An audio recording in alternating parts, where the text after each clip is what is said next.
Hello and welcome back with me, Admiral. Joining me back on Star Trek Fleet Command as always. So, due to the vote, we are now going to look at the Galaxy tree or research tree.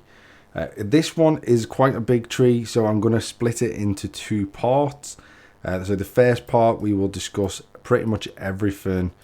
I would say everything up to probably the pure part for all of the three different obviously categories, and then part two will then talk about hull durability, shield, and then all the way to basically the end, just because this tree is pretty massive and there's quite a lot to talk about within the tree.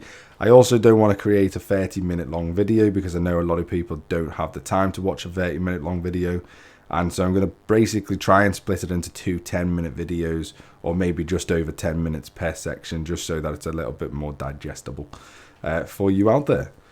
So let's dive straight in. So we're going to start with warp technology. This is something that I would definitely recommend everyone to get as high as they can get as soon as possible. Obviously warranting materials or warranting your level as ops level and stuff like that.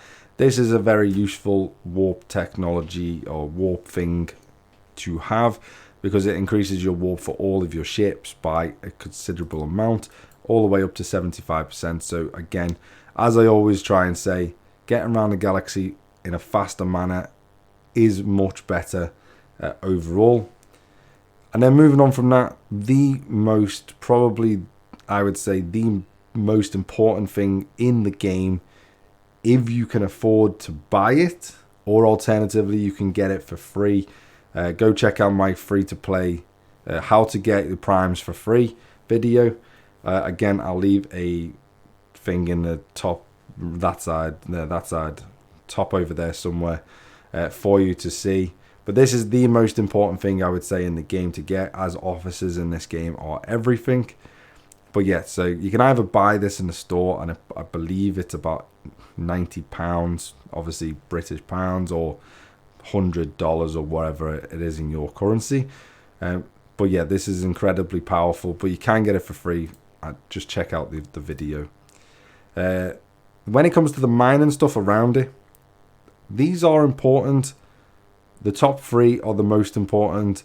The bottom three, just do what you need to do to get the ability to do the top three more. Because obviously when they get to a certain level, these bottom three do hinder the top three. But you want to get basically you want to focus on getting the top three to as high a level as, again, you can sort of go to without breaking the bank, without using too much materials if you obviously can't spare the materials. But you want to get these up as much as you can, obviously subject to materials and stuff. The bottom three, you want to just get to the highest that you need to get them to unlock more of the top three. That's what my opinion is. Don't focus on the bottom three. They're completely pointless. And I wouldn't really focus on them too much. Moving on from there, you got data miner. This is useful. However, it's not as useful if you don't have a botany bay. You really want to use a botany bay when you're mining data.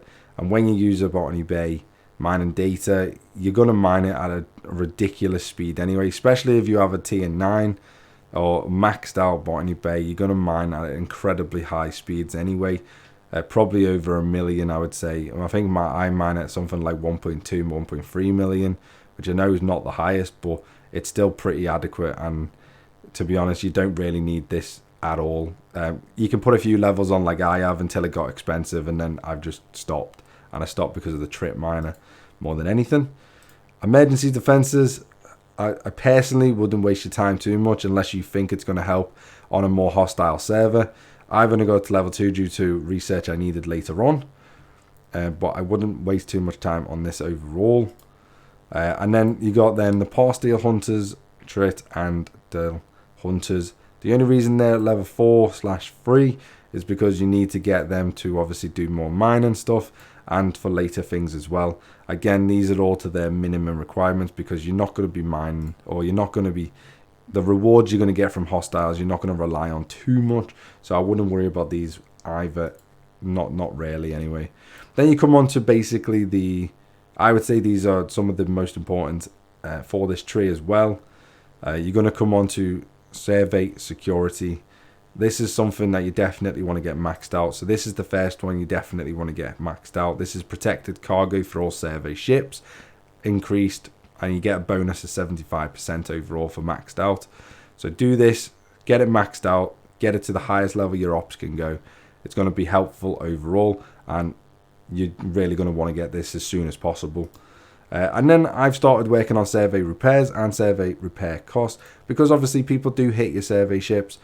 So getting the reduced repair time, we're getting reduced repair cost. It just allows you to get your miners back out there and doing what they obviously need to do. Obviously these are hindered by survey warp, which we're going to come on to in just a second. But they're pretty decent. Like I say, repair cost for a survey ship gets reduced by 100% at level 10. So just bear that in mind. And this one is 100% for the, that's the cost, sorry, and that's repair time by 100% on both. So it's pretty useful. And then that ties in, both of them tie in directly with survey warp speed, which is this one. This one is quite resource demanding, so just bear that in mind. But I do recommend getting it at some point, just so that you can obviously unlock both of the two, the survey repair cost and repairs. Because the survey warp, it does help, because getting to a system faster than someone else might benefit you to get on an actual node, especially since now I've merged with another server. Getting on nodes is not the easiest of things in the world. And then you got the two things either side of it. You got defense strategy and you got defense platform hull. Again, if you're on an incredibly hostile server, these can be useful. However, because I'm personally not on a hostile server, I haven't invested in them. But it depends what your server's like. It depends what or how much value you'll get from them. It's completely down to your discretion, that one. I'm not going to advocate getting them, but that one's completely up to you.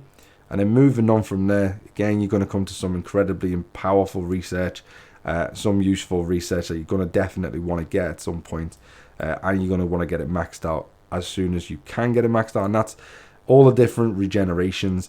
So when you do this, you're going to be able to obviously regen your shields after you've hit an opponent, and it all goes to 15. It's just a bonus for 15, and you want to get all three because you're going to be using all three ships at some point.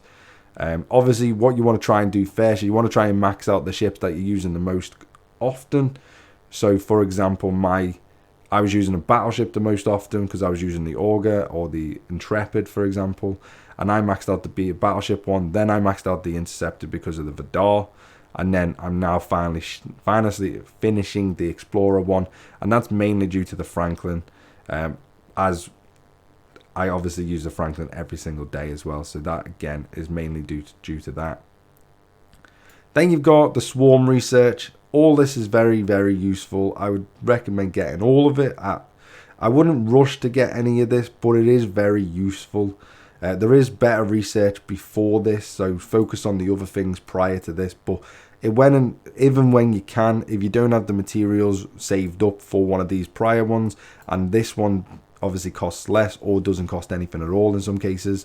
I don't think they cost anything. I think it's just the lithium in a lot of the cases for all these. Just do one of these instead, just to get the levels up. Try and get them maxed out as well, because they do give you incredible bonuses, like 30,000% there, 50% on that one, and then 120 on that one, and then this one eventually will be 120 as well. But you need R&D level 38 for this one to be maxed out. So get these as and when, and just get them to whatever ops level you can get them to. But I wouldn't say you don't need to rush them, but you certainly need to do them, trickle them in slowly as they go. Then you got the prime research, you've got the different primes. If you can afford them, it's up to you. I personally haven't got them, as you can see here.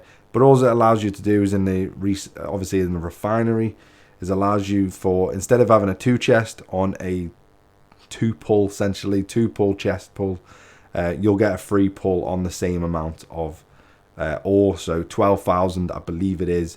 And you'll pull 3 chests rather than 2 chests. So it can benefit you in the long run, obviously, by getting these resources. But overall, to be honest, I wouldn't worry about it too much. And that goes for all 3 of them. But if you can afford it and you want to spend money on the game, then that is a viable option to go towards.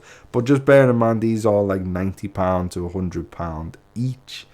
So it's going to cost you about £300 just to get all 3. So just bear that in mind. And then we're going to go on to, and the last part of this video is going to be then pure parts for all 3 different ships. My recommendation is whatever ship you are going to be using as your main front of the line ship, focus on that one first, get that to a decent enough level. Like I was doing obviously battleship for the Auger, I got it to level 6 and then got stopped by level 36 studio because I haven't upgraded it as of yet. But this increase, it does help when it comes to the pure parts. It just means you'll save lat overall, because you can obviously buy them with obviously latinum, but it just means overall you will save some latinum because you don't need to buy as many parts constantly with them, and you can use that latinum then for other parts of upgrading your ships. So this can be useful, but again, this is another one that I would not rush to get. And if you have any free time to put into it or any spare materials to put into it, then definitely go ahead and do that, because it can, like I say, it can be useful just to reduce the amount of latinum you're going to use. That's going to be part 1. Hopefully this has been useful for you, and hopefully you get some sort of progress from this. Look forward to part 2, which we'll discuss from hull, and this video will be going up today, so you can imagine part 2 going up tomorrow. So today being the 15th of March, so that's this video part 1, and then the 16th of March will be part 2. I'm also going to do a bonus video today to do with the treasury, as it's just been released into the game, so look forward to seeing that next. Bye bye for now.